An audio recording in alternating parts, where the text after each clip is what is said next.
શું તમારા મોઢામાં પણ ચાંદુ અથવા ગાંઠ છે અને ઘણા સમયથી છે અને તમે એને લઈને ફેર્યા કરો છો અને ડૉક્ટરે તમને બાયોપ્સીની એડવાઇસ કરી છે છતાં તમે બાયોપ્સી નથી કરવાની, તો તમારે ચેતી જવાની જરૂર છે. હેલો ફ્રેન્ડ્સ, ડૉક્ટર રાજન પટેલ, વિશ્વ આઈએનટી હોસ્પિટલ. ઘણા પેશન્ટ આ રીતના મોઢામાં ચાંદુ હોય અને ડૉક્ટરને બદલ્યા કરે, બરાબર, બધાનો ઓપિનિયન લીધા કરે. હવે ડૉક્ટરે ઓલરેડી એમને બાયોપ્સી કરવાની એડવાઇસ આપી હોય તો બીકને લીધે અથવા એવું માનતા હોય છે કે ભાઈ કેન્સરનો રિપોર્ટ આવશે તો એ કેન્સરના રિપોર્ટની બીકને લીધે અથવા બાયોપ્સી જે કરવામાં આવે છે એની બીકને લીધે બાયોપ્સી કરાવતા નથી. તો આ તમે ડર કાઢી નાખો અને મક્કમ બનીને બાયોપ્સી કરાવી લો.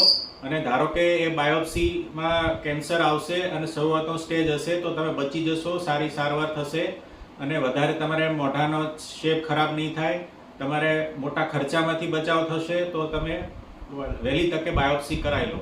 હવે હમણાં જ એક મારું પેશન્ટ હતું કે જેને મેં બાયોપ્સીની એડવાઇસ કરી, એના મહિના પછી બાયોપ્સી કરાવવા આવ્યું અને ઓલરેડી એને 4 મહિનાથી એ અંદર ચાંદુ હતું, એમાં કેન્સર આવ્યું. પણ સારી વાત એ છે કે ખાલી મોઢામાં જ હતું, એટલે એ ખાલી અંદરના ભાગેથી કાઢવાથી એને કમ્પ્લીટ સારું થઈ જશે.